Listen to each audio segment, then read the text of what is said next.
So here are, these are the Air Jordan 1s, Pinnacles. These are the black ones. I have them in white too. So in the bag is the dust bag, and then you have this almost like golden ticket, and it reads Air Jordan 1 Pinnacle. In celebration of Jordan Brand's 30th anniversary, we have crafted for your enjoyment the Air Jordan 1 Pinnacle. The iconic Air Jordan 1 High started it all for the brand and continues to this day and will be one of the most sought-after shoes in the game.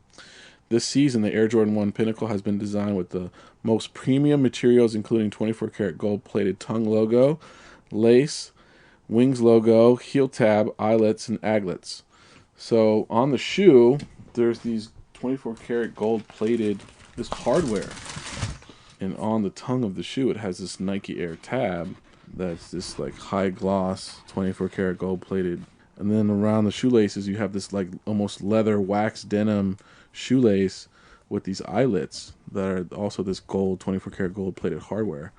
And then on the side is the Air Jordan logo, and that again is 24-karat gold-plated. And then on the back of the heel is this gold bar that has the date of when the Air Jordan first released in 1985. That's 24-karat gold as well. So just a very like sexy, classy shoe that again this is more of like a going out shoe. You want to be seen wearing this shoe. And the thing is, like,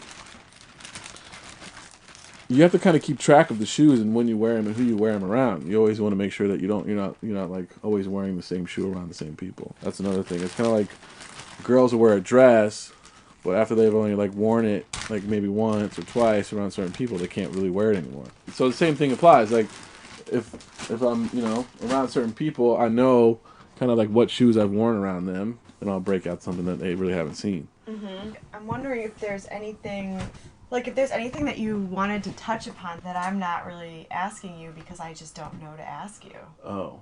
Well, everybody has their grail, right? So there's always the hidden grail. There's always that shoe that you're chasing, that's kind of like, it's more of just the chase of the trying to track it down. And I think it's also the trying to track it down of like how much you would pay for it. Like everybody has their limit of, like I would never pay more than this for the shoe. So there's always that need to find the shoe for this price. And the satisfaction of being able to pay that. Like when you go shopping and you find something on sale that you just absolutely love, that feeling of like, I scored, you have no idea. It's that feeling of just chasing that. So there's all these stories that go behind each of the shoe, and that's the kind of cool part about the collection, is being able to kind of collect moments in his career that you kind of like can relate to or remember watching or was just a big deal at the time. Personal. It's very personal. Very personal. Welcome to Mostly Minutia. I'm Colleen Lindell, and this is episode 38, Sneakerheads Part 1 with Forrest Tagliamonte, who you've just been listening to. And isn't Forrest superb? You're going to hear a bit more from Forrest in just a second, but I just wanted to say, it's been a hot second. I think the last episode I posted was in February. Thank you so much for hanging in there with me. I have mentioned before in the past on episodes that when there are breathers between episodes, that is typically and normally because I'm working on another show. And when I say working on another show, I by no means mean working on another show for myself. I mean quite literally my day job, which is working as a camera assistant on TV shows.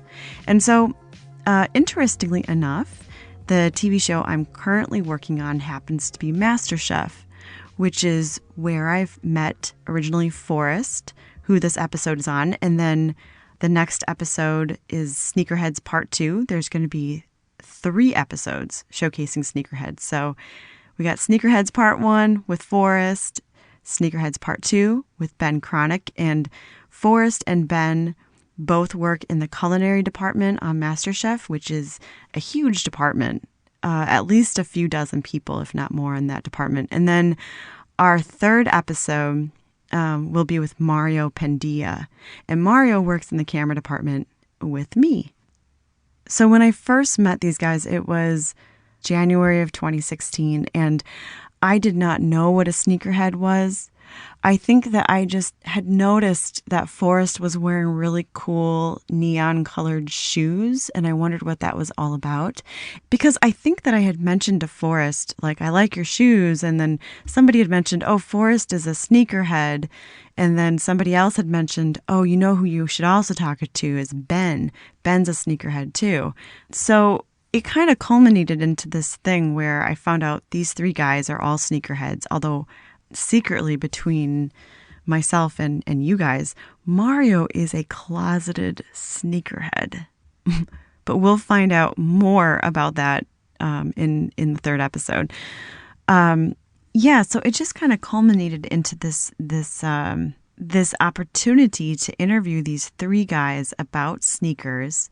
So I did these interviews in May of 2016, and I know I've been reaching into the archive of my interviews these last few episodes. The last three I just put out were episodes that I did in 2015 when I first started this podcast. And I know some people have been wondering, why did I wait so long to put these following episodes out? And I can tell you, at the time, I had this grandiose idea of doing these three interviews and then interweaving them all together, which I think could still possibly work because all three of these stories are great and it's feasible they could all have been interwoven together. However, since starting this podcast, I have learned that story-based podcasts and shows often have a team of people that are working on them, aka Radiolab, aka This American Life. And so for me, there's only one of me currently, although my good friend Dean Gorman has been stepping up, helping me to write for the show, which is wonderful.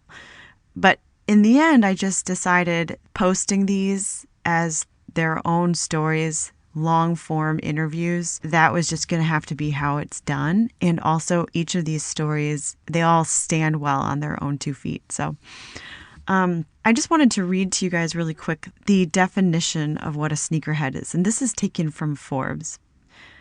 A formal definition of a sneakerhead is a person who collects, trades, and/or admires sneakers as a form of hobby.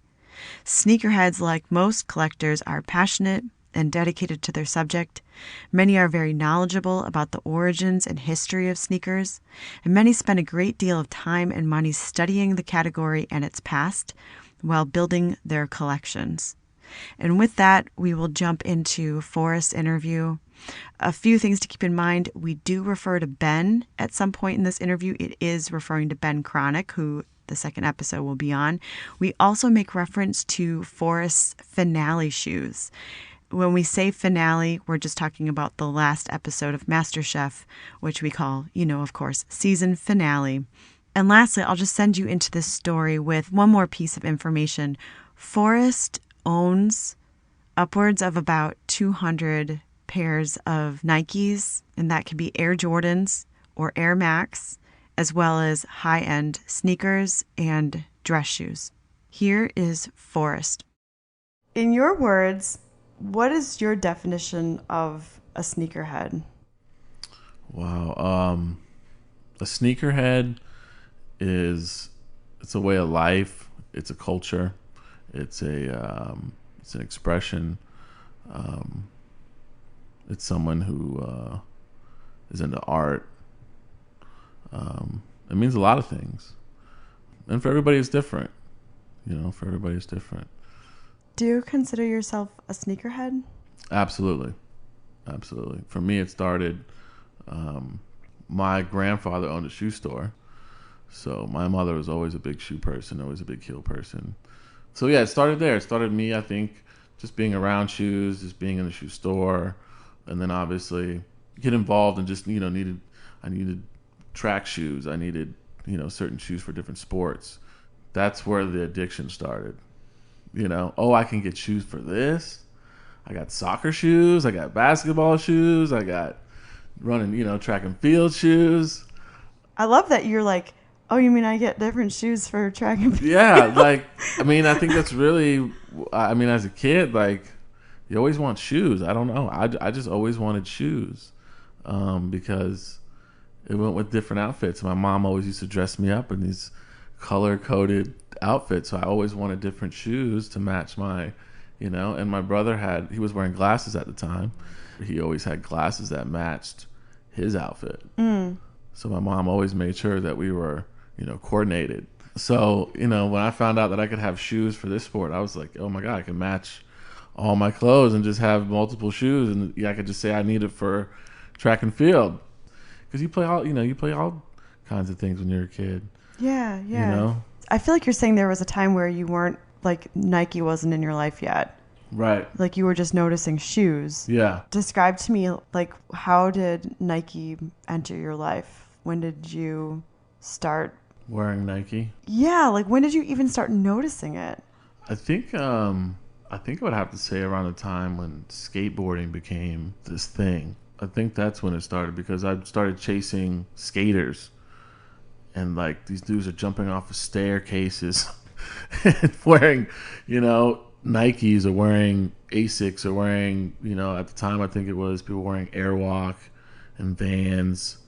I started really paying attention to the branding of the shoe, because I really liked the Airwalk guy. I think it was at the time it was like this green guy who was like running. I thought Airwalk was so cool. I never owned a pair, but if I saw a guy wearing Airwalks, I thought, for some reason, I classify people into, I'm like, this guy understands art. Yeah. He's probably has more empathy than other people. Right. I don't know why. But no, and see, honestly, for me, it was like the skateboarding aspect of it, and that's why I was drawn to the brand. And then there was another brand called Varney. Do you remember Varney with the V? Yep. The V, and they made the glasses. And then I think that's when I started to realize brand awareness, and how I started to, associate certain people with certain brands. Like you're saying, different classes of people, how you can say that this guy has more empathy and, is into art. So I think the same thing was happening to me. And I mean, at the time it was, I was a kid, I was wanting to play sports, like I was telling you, and I could have different shoes for different sports. And I just started to fall in love with basketball and football and things that were just more, my demographic. That was the marketing at my time, was the Bo Jacksons and the Michael Jordans and the highlight reel, and it must be the shoes, and all these campaigns are just, to me, marketing to my demographic. And it was just one of those things that, of course, I'm going to fall in love with a winner. And then Michael Jordan comes to the scene, and at the time, of course, we don't realize that he's like going to be the greatest basketball player to ever play the game, but certain things are happening, and his father dies, and he quits playing basketball, and he retires, and he comes and plays baseball. And he's trying out for the White Sox. And at the time, my parents moved from Florida to Chattanooga, Tennessee. And I hated Tennessee. I remember moving and being like, I hate this place. Where is this? Why did you guys move? My dad had a job transfer. He transferred jobs. I had to change schools, and it was a whole cultural shock. I mean, it was like I was moving from South Florida, which is, very laid back and very liberal state, to Chattanooga, which is very conservative. It's like right there in the middle of the Bible Belt. It was a totally different vibe. How old were you? I was probably 6th grade. Okay. 6th grade. Yeah. So I went to like an all-black middle school for like a year. And again, that just, if anything, it just heightened my ability to want to, participate and be competitive and be a standout, just because, here I am in a wholly like different demographic as far as the academics. It was crazy. So what did I do? I think I joined, like, try to get on the basketball team, and and then at the time it was like one of those things where athletes are coming out and they're having these team colors on their tennis shoes, so we could kind of like bond as teammates and buy shoes and all have the same shoe on the team. And it was just our little thing that we only had the maroon colorway of a basketball shoe. So yeah, so that's how Nike just started to bleed in. It was awesome. It was one of those things. It's a bonding experience. You were saying something before about, you said that shoes are friends. Yeah, shoes are like friends. You have a relationship with each and every one of them. Some of them represent different things. You can't have enough of them. You can never have enough friends or shoes. But yeah, there's this bond that you share with each shoe that, for me, each shoe represents a different part of my childhood, because going to school and you wanted to fit in and you wanted to wear the cool clothes and you wanted to wear the cool shoes and you just wanted to look nice, and the shoes were definitely a big part of it. And it became like this whole, I gotta have it. And I couldn't get it. My parents wouldn't buy it because at this point the shoes were like $120, $130. I think that's why I can't have it. Now I want it even more. So when I became able to buy shoes, I think that's why I was always drawn to, man, I remember at the time when I was a kid and this was happening, Jordan was wearing these shoes. And I remember at the time I went to I'm riding the school bus in the morning and I saw a kid wearing those shoes and I didn't have them and I really wanted them. So it's like certain parts of the childhood that I missed out on that you're like, man, I got to go back and accomplish that and get that pair of shoes. Yeah. So I think, it definitely has this attachment. There's this relationship with certain shoes. I like that you said that. Something I have never thought about is just that, everybody, if you're on a sports team and everybody had the same shoe, it was like a way to bond Big time. together. It was one of those things where if you're in the locker room and we're getting ready for the game and you're putting your jersey or your shoes on, everybody's talking about how the team can be this unit. Like the coach is always coaching how, but you have to become a unit. You have to develop a level of chemistry. And I think when you start to talk about uniforms and you build this whole spirit behind the uniform and behind the school, and you realize that you're representing something bigger than just the maybe 11 or 12 of you, that you're being recognized as the unit. I think you just want to present a uniform image. And I think a lot of people, that's one of the things that you're able to bond over, is trying to blend all these personalities and all these players together. Yeah, it's actually really cool because you just want to kind of compete amongst each other too. Do you own, do you still have any shoes from that period in your life? Like, what's the farthest your shoe collection goes back? Do you call it a collection? I guess, yeah. I guess I would call it a collection. How far does it go back? I don't know, maybe 16, 17, 18 years. Yeah. And that's because a lot of them you just have to get rid of at a certain point. Yeah, can you tell me about that? You and Ben were talking about that a little bit. Yeah. So as you start to collect shoes, you can't wear every shoe all the time. You have your personal favorites that you're just like, I'm not gonna really break these out until it's like worthy. Like there's got to be something worthy of me to break these out, that I want people to see me in these shoes. So, some people have their top 5, some people have their top 10, that it's like your personal, like, I don't want people to know I have them. I just want to be able to break them out when the situation calls for it. So you have those that you don't wear, and you have certain pairs that you can daily. So there's a term called daily, where you can just, I could daily these. Like I could just wear these every day and just not even really care. Are those the shoes that you're wearing right now? Are they daily? No, these are not dailies. These are, I'm just chilling around the house shoes. So I'm wearing a pair of Tiffany Dunks. Actually, I just got these not too long ago. They're beautiful. Thank you. They're so cool looking. Thank you.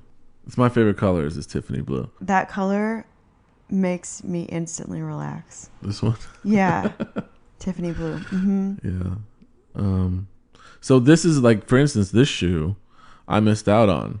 At the time I missed out on these because I don't think I really wanted them. And, I didn't want to go be part of all the hype.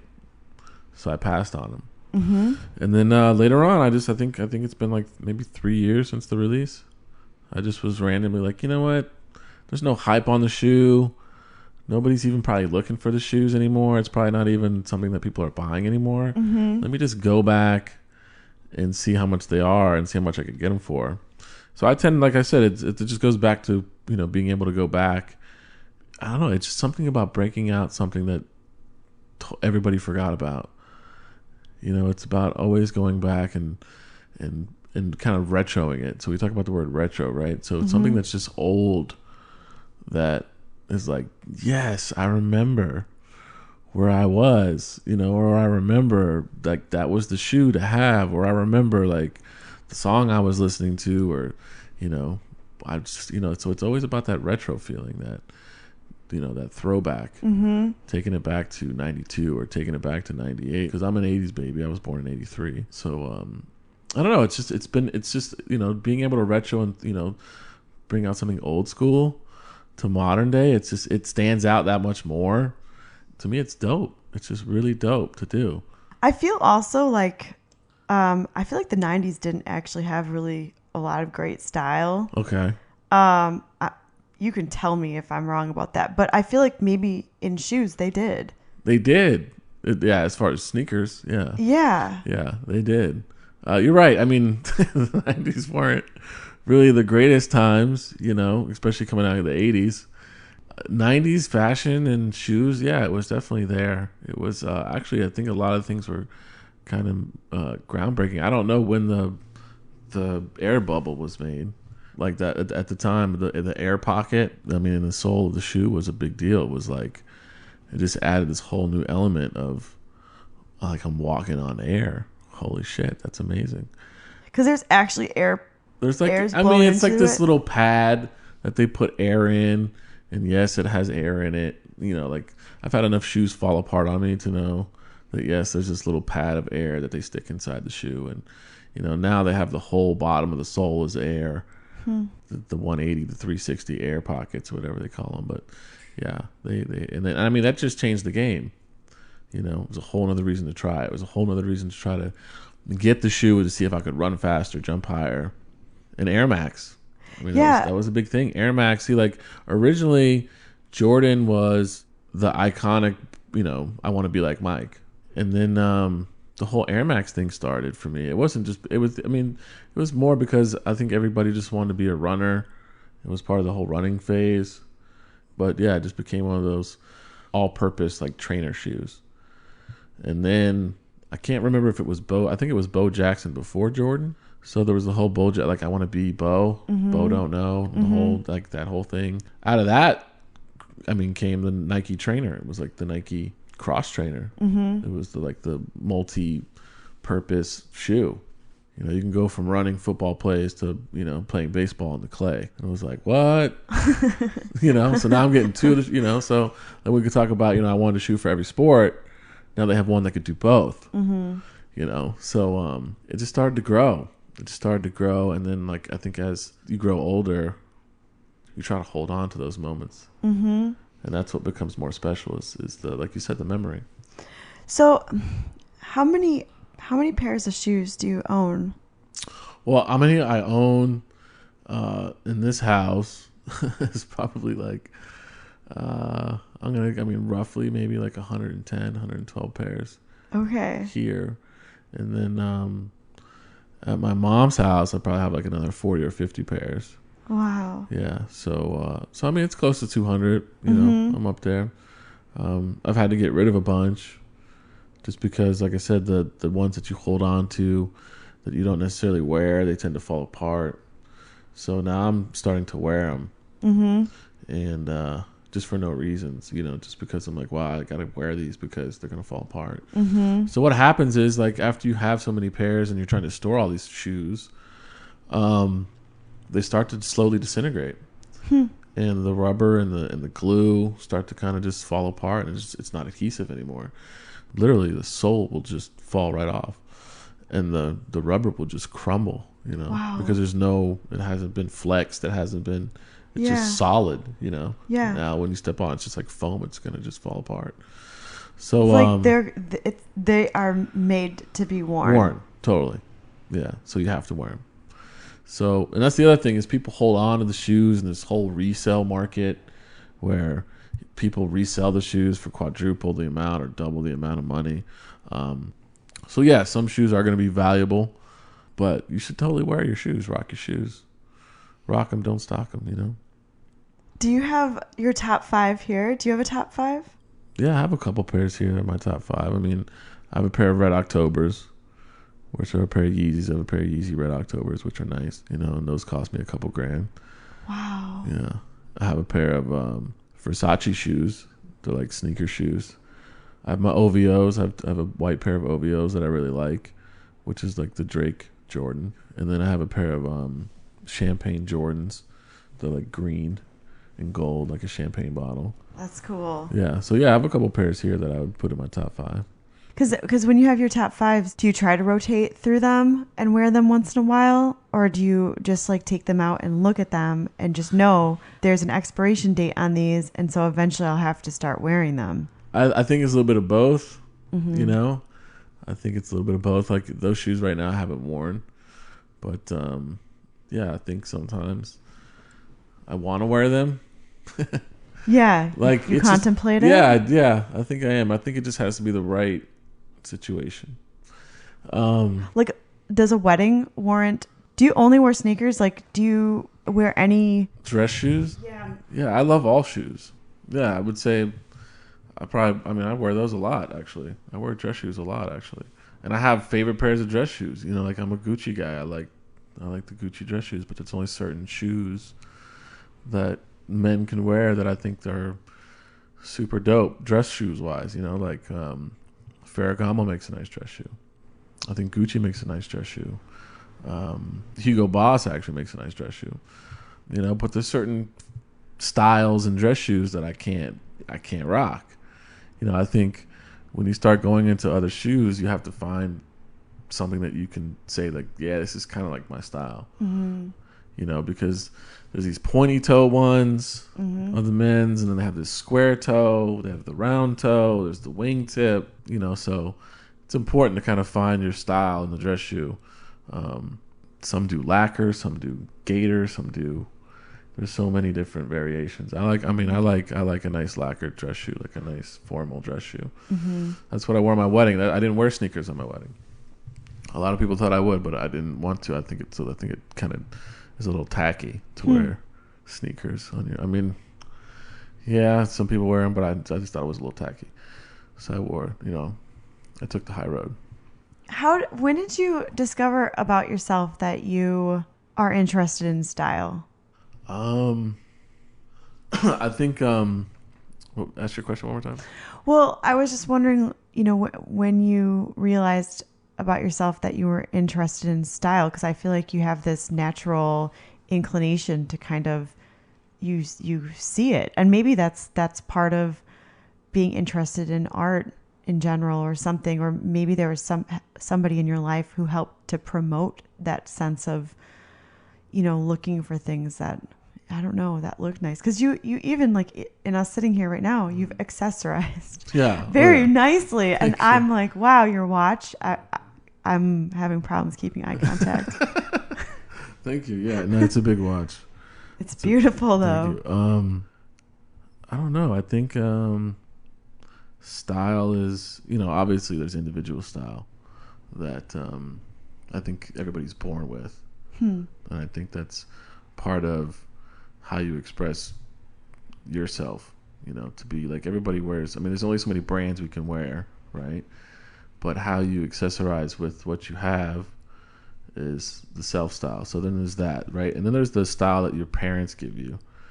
As a kid, you can't help like what you're given because they're dressing you, So I think my personal style came from that. I think my parents just putting me together and what their sense of style was. My mom has a great sense of style. She's very eclectic and she's very abstract. So I think being able to see her and what she wore. My dad's very conservative. He only has like I think like maybe 10 shirts and 10 pants, and he's that kind of guy. Like you go in his closet, he's got the same shirt like 6 times and the same pants like 6 times, and the shoes he only wears like 2 pairs of shoes, and so his sense of style is very conservative. So I think a lot of it is just pop culture too. Pop culture played a lot of part of it. Just what was popular at the time and what the fad was, and just being able to watch the whole Madonna thing and how that played. It was like crazy to see how things were changing as far as style went. And I think that's how your personal style develops, is through everything that you've been exposed to, from what you personally liked, what your parents put you in, and then what became kind of popular and the cool thing, and then taking that and being able to put your own personal tweak to it, Will you talk about the Madonna thing? Yeah. Because what do you mean by that? Well, just because like fashion, I mean, I just remember being a kid and you're watching MTV, you're watching all these things, and you're looking at the covers of magazines like as you walk by. I think another thing that my mom did is my mom always took me to go get her hair done, and always took me to like salons, and I'd always hear about what was happening, and I would just see like just how people were really influencing and sparking people's brains with what they were wearing. Mm-hmm. So I think as a kid, the Madonna thing was one of the things that really stood out, as like, this is really like crazy taboo clothes and sense of style that she was wearing in these videos and things that I was seeing. So it was definitely being talked about when I was a kid. And then I think when you start talking about art and you start talking about, I was in art classes. Mm-hmm. So I was always, drawing, and I made sculptures and, pastels and watercolor. And so I think that also just opens your brain to being able to just see fashion, not just from a male perspective, but from a female perspective, globally, culturally. Is your brother still wearing his glasses to this day? No, he had corrective eye surgery, so okay, they were able to fix his eye, because he had a crossed eye. He had a patch as a kid. Yeah. And that was another thing, like even to this day, he cracks on me, but he always had patches that matched. Like he had a purple patch with an eyeball on it. He had, a black patch with a green cross on it. Like he had all kinds of patches, my mom. Your mom made it fun for him. Yeah. That is so cute. Yeah. And really funny. He hated it, but I loved it. So I kind of wanted to know, what is the difference between the Air Max and the Air Jordans?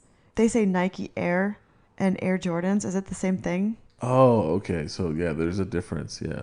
Okay. So when you're talking about Nike, we're talking about the brand as a whole, right? Nike Air. Any style of shoe, any model of shoe can be a Nike Air. Oh. Okay. So, but then there's an Air Max, right? So that's an Air Max is just a certain model of a Nike shoe.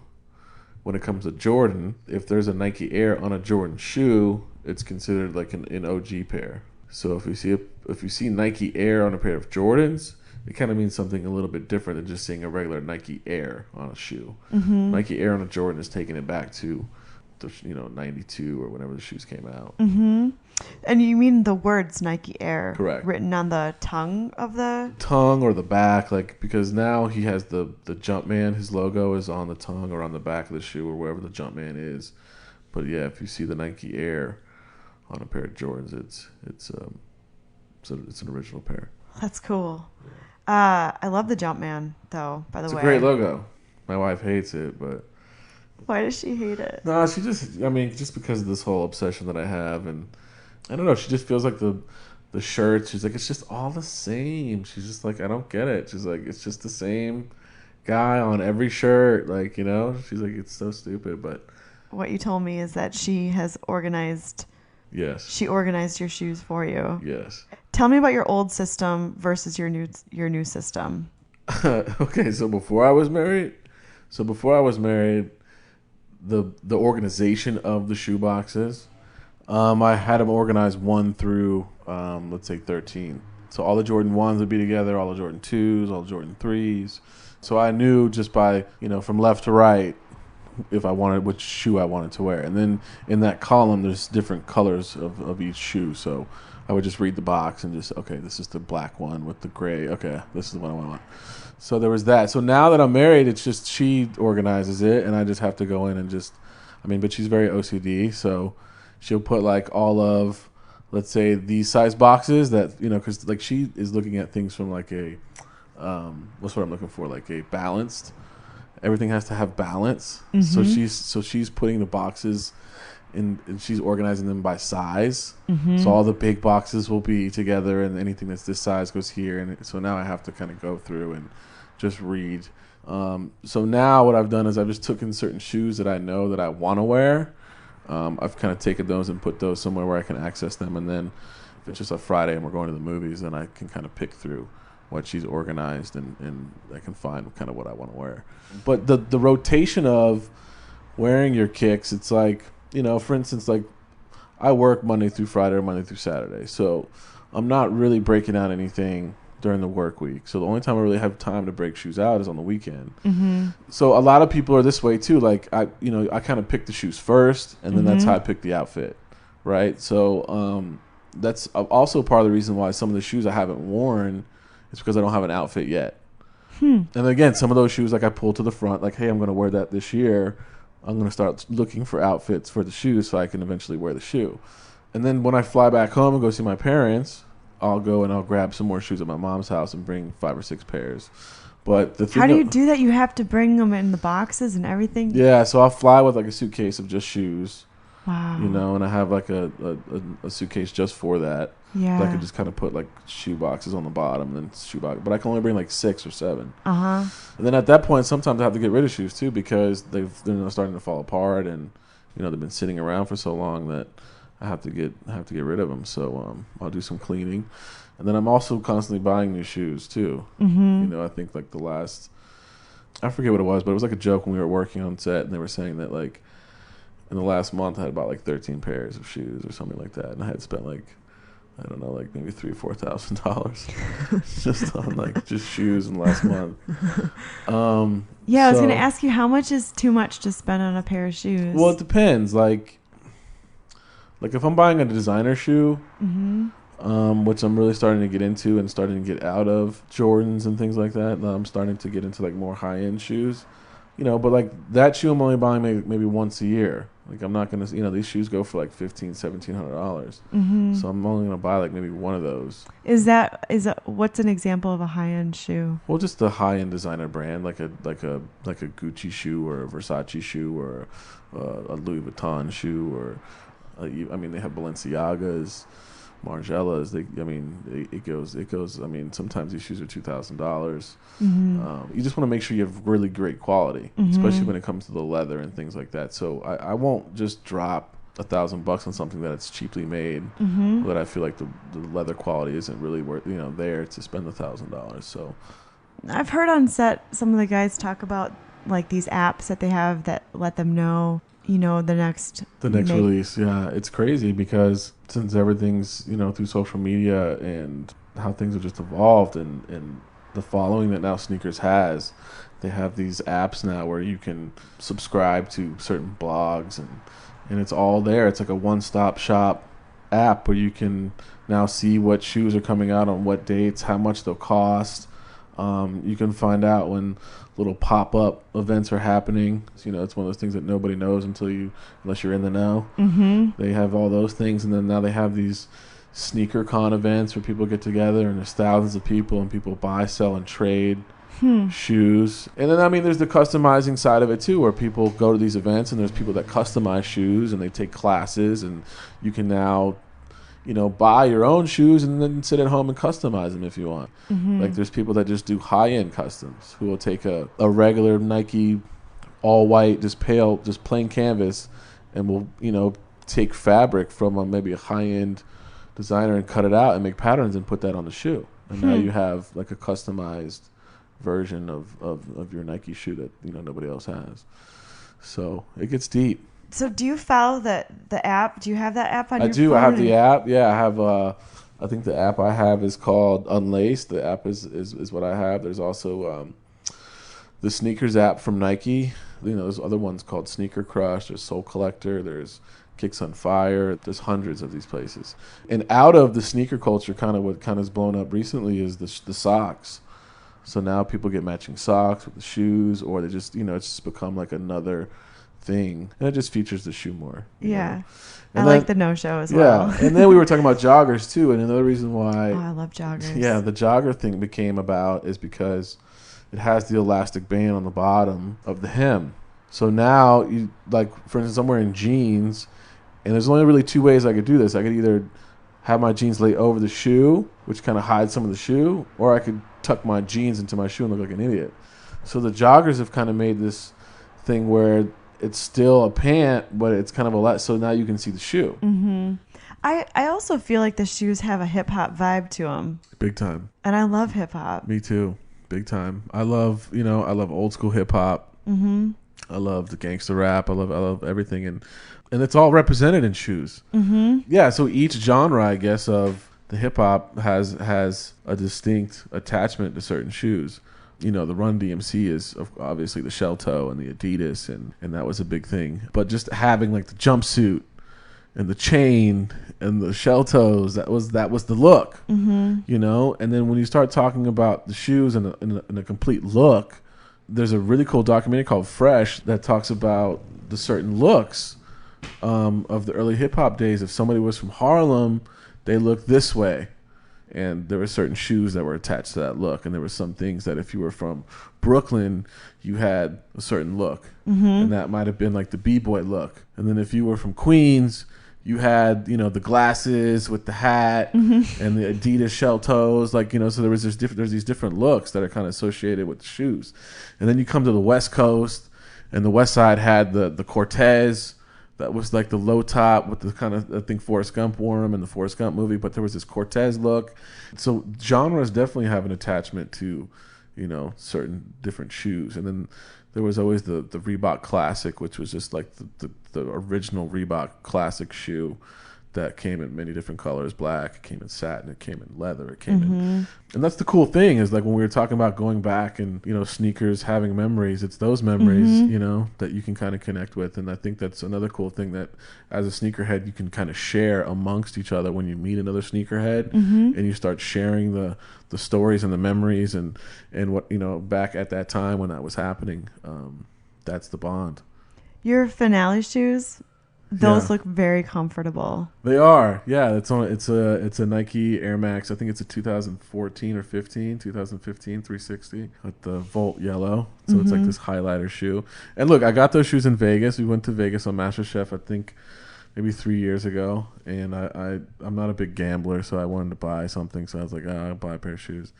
So I bought the shoes, and then I think I wore them that Finale. That was like the first time I wore them. So I'm like, you know what? These are going to be just MasterChef Finale shoes. Anytime we do a Finale, I'm going to break out the highlighter yellow Finale shoes.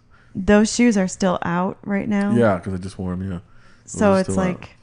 Are you going to, is there like a, no, well, like now, a courtesy, like, now I'll put these away and see you again later? No, well, the process is like now I'm gonna probably clean them, so that's why they're still out. I'll probably wash those. So those have like this mesh on them that gets dirty. So I'll probably just put some laundry detergent on them and just throw them in the washing machine and take the laces out and just try to wash them and then see what happens, and then I'll probably put them away. There's a whole cleaning process. There's a cleaning process to each shoe, and there's also an airing out process. Like if you have a collection of shoes, it's like anything else. Like you have to take care of it. That's why I say you got to rock them and not stock them, because the leather and the suede has to breathe. Okay, so you have to take the shoe out of the box and let the air hit the shoe and let the leather breathe, or else it's just going to become really hard, right? And it's going to crack and it's going to break. So constantly, about every 6 months, I'll probably take all my shoes out and I'll cover the whole living room up and I'll sit out and I'll clean them all and I'll let them air out and breathe. I'll take some moisturizer, some leather conditioner, and I'll moisturize and condition the leather. Some of the suede, I'll even have like a little suede kit that I'll hit them up with some suede kit. I'll take some some Teflon spray and kind of spray them. Some of the ones that have the suede so they don't get ruined. That's the issue is you kind of really learn how to take care of different fabrics, as you become more and more into sneakers. Like the mesh, it's like people hate mesh because it stains and you really can't get it out. Then there's the leather. The leather is easy to take care of, especially if it's black. But again, you have to moisturize it. And then there's the suede. There's the suede cleaner. So it's just like they have these like erasers for suede, that you can just erase, and they have like these combs and brushes with like metal heads of the brush. Yeah. You can kind of, because it's like you're kind of peeling off some of the suede. You're peeling off layers of the suede to kind of like give it that new look. Yeah. So, but you have to brush it the same way as the grain, and so there's certain ways to take care of it. What do you want to do with your collection? Like, is your collection an heirloom? Like, is this something that you would pass on to a child? No. If anything, it's something I would share. I would start their collection and get them started and just, just show them how much fun it can be. But no, it's definitely not an heirloom. It's just something that I think is like if I have a kid, which I'm planning to in like the next year, that especially if it's a boy, it's fun. It's fun to put on your hat and your shoes and go out the door. And plus, if me and my son can match, I think that'd be pretty cute. A little couple, have him have the same pair of shoes that I have, and so I think that'd be cute too. It's cool. And my last question, I don't even know. I had written down, what do you think about people getting killed over a pair of sneakers? It's sad. It's just because of this phenomenon. It's because of that it's gotten to this point. I mean, when I was in high school, kids used to skip school on Saturdays to go pick up the Jordans at the mall. I have a story too. I was in West Palm. I was valeting at the time. I used to valet at this club, and these shoes were dropping the next day. So I used to valet at the club. It's late. I'm closing with me and my friend. The club's closing like 4 a.m. I was like, yo, listen, I need somebody to ride with me. I'm gonna drive to Fort Lauderdale. I'm gonna go to the Sawgrass Mills Mall, and I'm gonna hope I can track these shoes down. So he's like, yeah, I'll go. So we go. I don't know, there's probably like 100 people outside the mall. It's probably like 5 a.m. They open the doors at 6 a.m. And I'm like, it's like an all-out sprint to the store. So like you have to know like where the store is, because if you don't know where the store is, like you kind of get screwed in line. So I knew where it was, and I'm running through the food court, and I stiff-arm this guy over the food court table. All the chairs are put up nice, like on the table, on the tabletops. This guy hits this table, knocks the chairs off. The chairs run into other people. They trip and fall. It was this mess, right? So I'm like maybe 5th, 6th person in line. And for some reason now they've formed 2 lines, and there's a lot of confusion going on. We're saying that our line's the one, we're going back and forth. And some guy walks through the mall wearing the shoes, telling us like, hey, I got him in the trunk. Like, I got him a little early. So anyway, it kind of started a riot. So the mall security maces everybody. So now people are running out of the mall. Oh my God. So I run to the bathroom, hit the sink. Somehow I make it back on the line. I got shit all over my shirt. And then I'm buying the shoes. Somehow I get lucky and I end up buying the shoes. And I go outside. I'm telling my friend what happened. He's like, what? And he's like looking at me. And he's like, yeah, you just look like you've been through battle, And I'm like, no, I have. Like, I haven't slept. You got maced. I got maced. Like a riot broke out. I stiff-armed this kid over like the lunch table. But I got the shoes. And I pull them out. I remember this day like it was yesterday. Like I pull them out. And I'm like, dude, these are so sweet. Like this is such a payoff. I put them down. I'm pulling out of the parking lot. And next thing I know, this car hits my car. I get in a car accident. And it wasn't a bad accident. It's like inside the mall parking lot. But somebody was like on their way to work, because it's still like 6 or 7 a.m. And he must have been late or something, and was like speeding through the mall parking lot and totally totals my car. Like hits my front end and just like rips it to pieces. And I'm like, all because of these fucking shoes. At that point, I like swore. I was like, yo, if I can't get them locally, like if I can't just go to the mall or like drive 20, 30 minutes away, like I'm not going to put that much effort into getting a pair of shoes, because look at everything that happened and, look at the result. So yeah, so now I don't go in these lines. I don't go out with these crazy kids. I don't, like I'm too old now. I don't want to be in that scene. It's not worth it. I'd rather just spend a couple extra $100 and buy the shoe if I really want it. So I'm not going to go out there and, and put my life at risk, or because these things are shady. Like there's a lot of this backdoor dealing happening. Like the store gets the shoe, they're selling it out the back to their friends and to other resellers, and so it's all this game of like you don't know what's what. So it's like instead of doing and just dealing and just being out there and getting in all that drama, I'd rather just sit at the confines of my house and just point and click. Like yesterday I bought a pair of shoes. My wife doesn't know, but I was doing my safety class online on my computer, and I got my cell phone there. I'm eating my salad, and I get this, alert from one of these apps we were talking about earlier. And this randomly, the app decided to have a restock of shoes, of Air Jordans. And actually, the shoes that I bought yesterday are they're Air Jordan 6, they're the maroons. So this pair that all of a sudden on the app yesterday, Nike decides to drop just randomly, is actually the first pair of Jordans that I got my parents to actually buy me. the shoe hasn't actually released since the original time it released, which was when I was a kid. Mm-hmm. And the colorway, it's Air Jordan 6, and they're all white with some maroon accents on them. So for some whatever reason, when I was a kid, they were like on sale because it wasn't like the popular color to buy. So I think they were like $80, and my parents actually like bought them. And it was like the first Jordan pair that I had, and I was like ecstatic that I even got a pair of Jordans. And so randomly yesterday they restocked the shoes. So when they came out originally a month ago, they were like $220, and I just thought, I was like, you know what, it's too much to pay. Mm-hmm. Like it's just too much to pay for a pair of like shoes that I'm really not. And then I kind of was thinking about it. I'm like, you know what, it has the Nike Air on the back. It has the original Nike Air when they originally released back, like almost 20 years ago. So I was like, you know what, it's the maroon color. I'm kind of getting into maroon now. I kind of have a couple of, things I could wear it with, and it has the Nike Air on the back, which is a throwback. So I was like, I kind of justified it, Mm-hmm. and I made the impulse purchase yesterday. So, one more thing. I don't know if I had you really explain Jordans like 1 through 17. Yeah, so I think Jordan's at 30 now. Okay. I think Air Jordan, the actual model of the Air Jordan, I think is at number 30. So it goes all the way back to 1. So Jordan has the Air Jordan 1, the Air Jordan 2, the Air Jordan 3, all the way to the number 30. Okay. But there's lots of different models within the Jordan Within ones. the Jordan, with just in Jordan and period, because Jordan has now become his own brand. So before he was signed to Nike, and now he has the Jordan brand. So there's actually the Jordan Retro Jordans are what considered that Jordan actually wore when he played. And now that we're at Jordan 30, even though he's not playing anymore, they're still making Air Jordans. But in those models of the Air Jordan, the retros will always be the ones that he played in.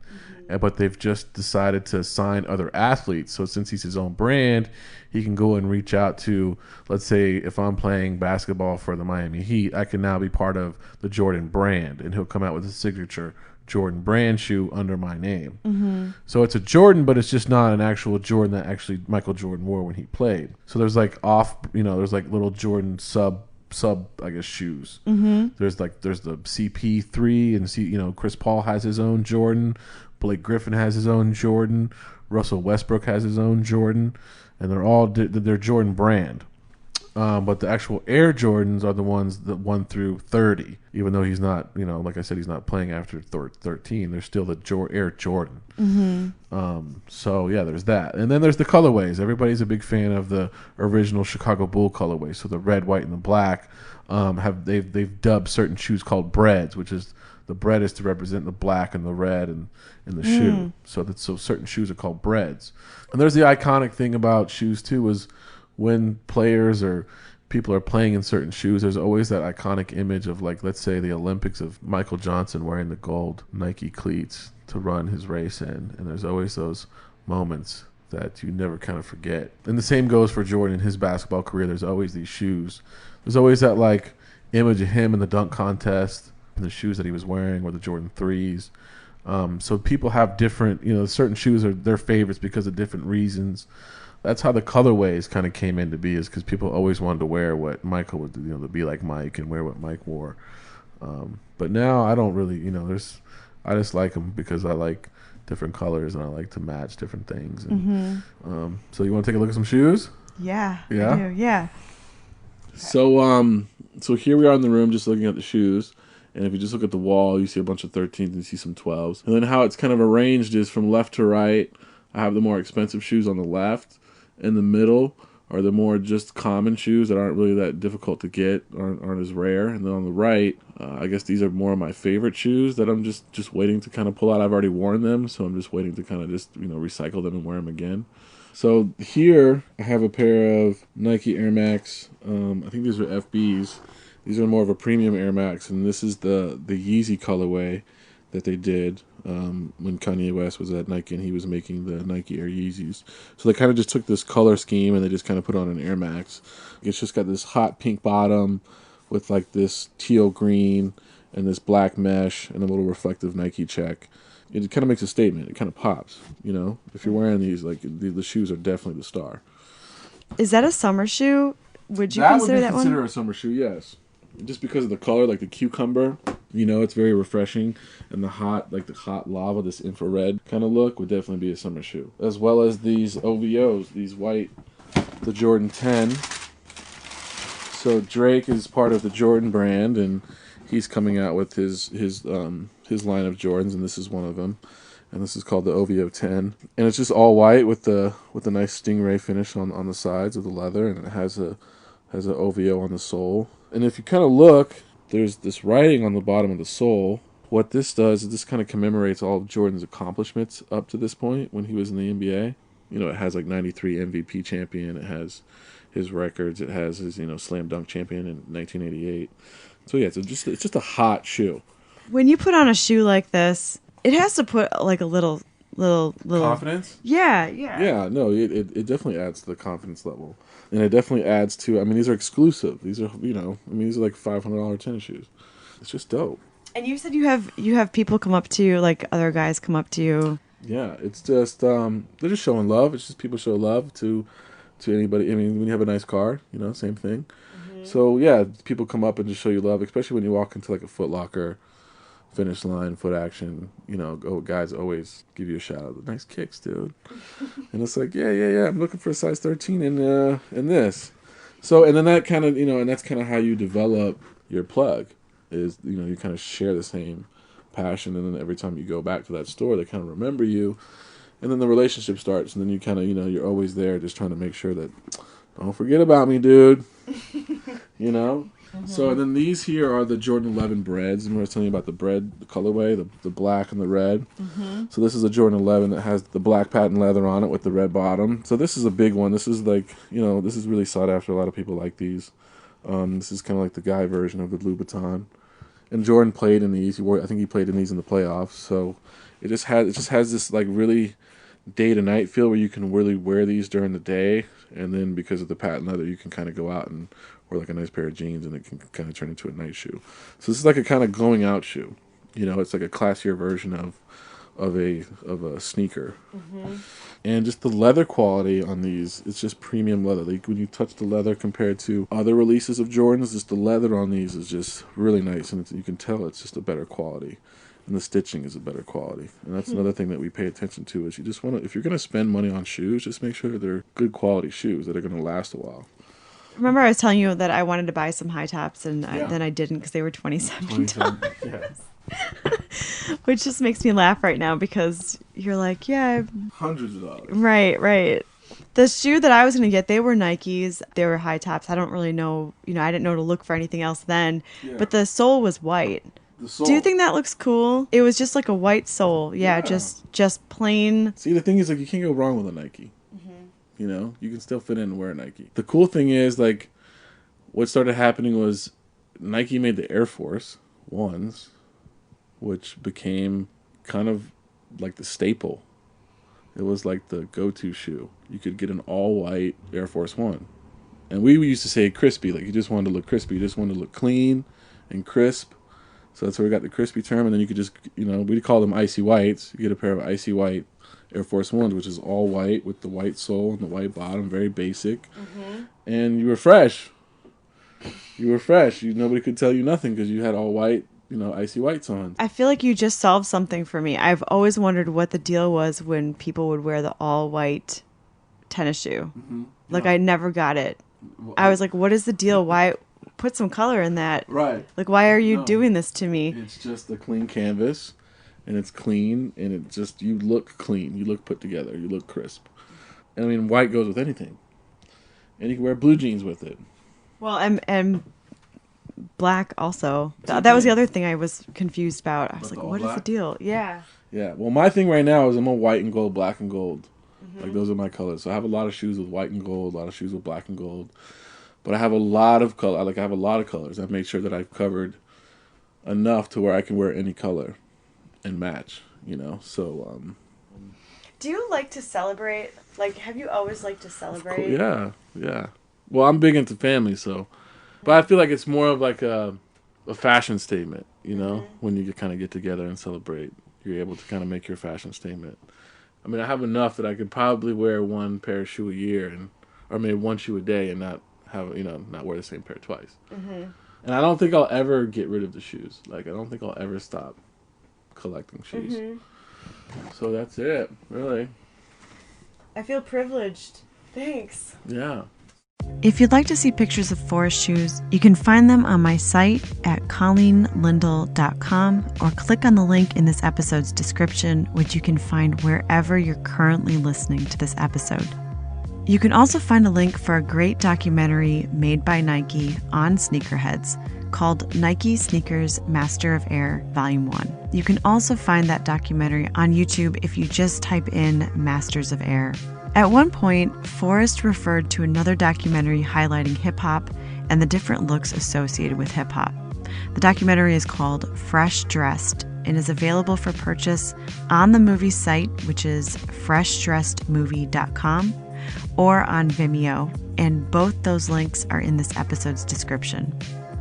A huge congratulations to Forrest and his beautiful wife Inessa on the birth of their son Milan Enzo, who is now a notable sneakerhead. And huge thank you to Forrest for giving me about 3 hours of his afternoon time the day that we interviewed. The music playing underneath this and at the beginning of this episode by the artist Home off his album Resting State. You can find all albums by Home at bandcamp.com. Lastly, just to recap a bit, a couple phrases that Forrest said that maybe some of us would like to hold on to. Number 1, rock 'em, don't stock 'em. Number 2, shoes are your friends. You can never have enough of them. And number 3, I could daily these.